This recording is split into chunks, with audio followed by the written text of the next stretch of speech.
Saya mau cerita.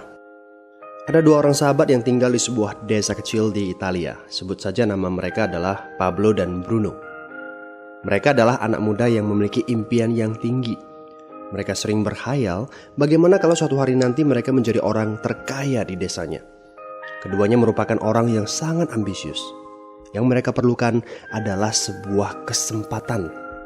Pada suatu hari, kesempatan itu pun datang. Kepala desa memutuskan untuk mempekerjakan kedua anak ini untuk membawa air dari sungai ke sebuah penampungan air di tengah desa. Keduanya masing-masing membawa 2 buah ember dan segera menuju ke sungai. Menjelang sore, keduanya telah mengisi penampungan air sampai penuh. Kepala desa menggaji mereka masing-masing berdasarkan jumlah ember air yang mereka bawa.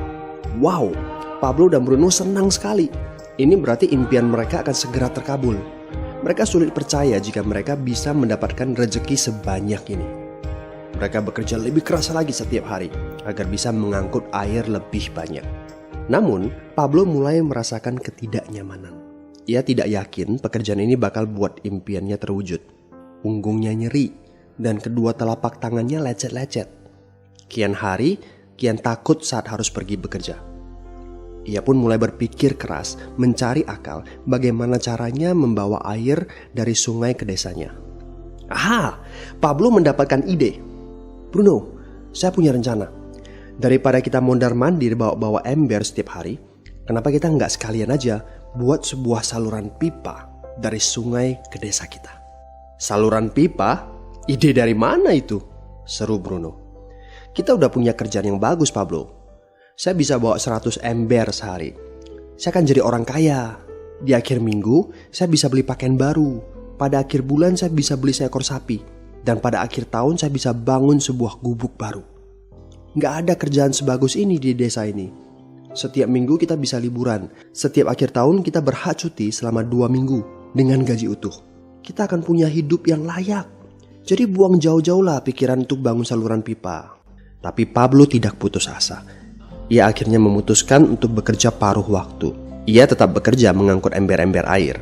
Separuh waktunya, serta di akhir pekan, dia luangkan waktu untuk bangun saluran pipanya. Hal itu tidak mudah. Penghasilannya otomatis menurun dan dibutuhkan waktu 1 hingga 2 tahun sebelum saluran pipanya bisa menghasilkan sesuatu yang berarti. Bruno dan orang-orang desa mulai mengejek Pablo. Dia menyebutnya Pablo si manusia saluran pipa. Bruno yang berpenghasilan hampir 2 kali lipat dari Pablo terus memamerkan barang-barang baru yang berhasil ia beli. Sapi, keledai, pakaian, sepatu baru, gubuk bertingkat 2. Bruno bisa makan mewah di kedai. Orang-orang di desa menyebutnya Tuan Bruno. Sementara Bruno berbaring santai di sore hari pada akhir pekan, Pablo terus saja menggali saluran pipanya. Pada bulan-bulan pertama, Pablo memang tidak bisa menunjukkan hasil dari usahanya. Pekerjaannya memang sangat berat, bahkan lebih berat daripada kerjaan Bruno. Karena Pablo juga harus bekerja pada malam hari. Demikian pula di akhir minggu. Tapi Pablo selalu mengingatkan pada diri sendiri bahwa impiannya dibangun berdasarkan pada perjuangan yang dilakukan hari ini. Dari hari ke hari, dia terus menggali, inci demi inci. Sedikit demi sedikit, lama-lama jadi bukit. Dari 1 inci kemudian menjadi 1 kaki. Kemudian jadi 10 kaki. Kemudian 20 kaki, 100 kaki, dan seterusnya. Bersakit-sakit dahulu, senang-senangnya kemudian. Demikian dia terus menyemangati dirinya sendiri. Sepulang kerja, tubuhnya lelah sekali. Fokus pada hasilnya. Kata-kata itu terus ia ulangi dalam hati setiap hari saat dia pergi tidur. Sementara dari bar di desa itu terdengar gelak tawa mengiringinya ke alam mimpi. Ayo, fokus pada hasil akhir. Hari berganti bulan, saluran pipanya sudah setengah jadi. Saat beristirahat, Pablo melihat dari jauh sahabatnya Bruno yang terus saja mengangkut ember-ember. Bahu Bruno tampak semakin lama semakin membungkuk. Dia menyeringai kesakitan. Langkahnya semakin lamban akibat kerja keras setiap hari. Dia semakin jarang bersantai-santai di tempat tidur gantungnya. Dia lebih sering terlihat di bar, duduk dengan wajah letih dan murung. Saat pengunjung bar melihat Bruno, mereka saling berbisik. Hei, ini dia Bruno si manusia ember. Dia lebih suka duduk sendiri di sudut yang gelap ditemani botol-botol kosong di sekelilingnya. Akhirnya, Saat bahagia Pablo pun tiba. Saluran pipanya sudah rampung. Orang-orang desa berkumpul saat air mulai mengalir dari saluran pipanya menuju ke penampungan air di desa. Sekarang, desa ini sudah bisa mendapatkan pasokan air bersih secara tetap. Pablo tidak perlu lagi membawa ember. Artinya, airnya akan terus mengalir, baik dia sedang bekerja maupun tidak. Air itu mengalir saat dia makan, saat dia tidur. Air itu mengalir di akhir minggu ketika dia asik bermain. Semakin banyak air yang mengalir ke desa itu, semakin banyak pula uang yang mengalir ke kantong Pablo. Apa moral dari cerita ini? Pertanyaan yang paling penting untuk kita renungkan adalah, siapakah Anda? Seorang pembawa ember atau seorang pembuat saluran pipa? Apakah Anda hanya mendapatkan penghasilan jika Anda datang ke tempat kerjaan, seperti Bruno pengangkut ember? Atau Anda termasuk orang yang bekerja hanya sekali saja, kemudian Anda dibayar terus-menerus, seperti Pablo pembuat saluran pipa? Jika Anda termasuk orang kebanyakan, itu berarti Anda bekerja dengan menggunakan pola pembawa ember. Anda membarterkan waktu untuk mendapatkan uang. Maksudnya, bekerja 1 jam dibayar per jam, bekerja 1 bulan dibayar per bulan, bekerja setahun dibayar per tahun. Masuk akal kan? Masalahnya, dengan sistem pembawa ember, masuknya uang akan berhenti saat kita berhenti bawa ember. Artinya pendapatan kita hanya sementara alias tidak langgeng.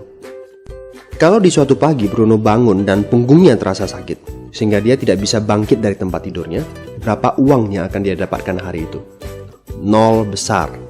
Fakta yang harus kita sadari adalah kita tidak bisa bekerja selamanya karena faktor usia dan kesehatan. Jika kita tidak sanggup membarterkan waktu kita, maka kita tidak akan mendapatkan uang. Pablo jauh hari sudah menyadari keterbatasan ini. Karena itulah dia langsung berpikir untuk menciptakan suatu sistem yang memungkinkan dia untuk terus mendapatkan bayaran baik dengan cara barter waktu ataupun tidak. Pikirkan ini. Bagaimana dengan Anda? Anda mau apa kalau besok penghasilan Anda berhenti? Apa yang akan terjadi kalau Anda dipecat? Apa yang terjadi kalau kemudian Anda sakit atau cacat sehingga tidak bisa membawa ember lagi? Bagaimana seandainya perawatan kesehatan yang mendadak yang harus Anda jalani menghabiskan uang tabungan Anda? Apa yang terjadi bila uang tabungan Anda itu langsung menguap dalam semalam? Kalau penghasilan Anda berhenti besok, untuk berapa lama Anda bisa membayar hipotek Anda? Cicilan rumah, mobil Anda, ataupun untuk biaya sekolah anak-anak Anda? 1 tahun, 6 bulan, 3 bulan, atau 3 minggu? Jelas.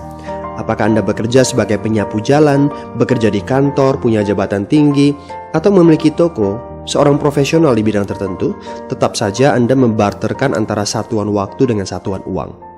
Apakah dengan cara demikian Anda akan aman?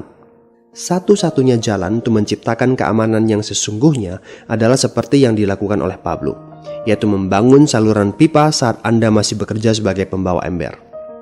Dengan membangun sebuah saluran pipa, Anda cukup mengerjakan pekerjaan sekali saja, capeknya sekali saja, tetapi Anda akan dibayar terus-menerus.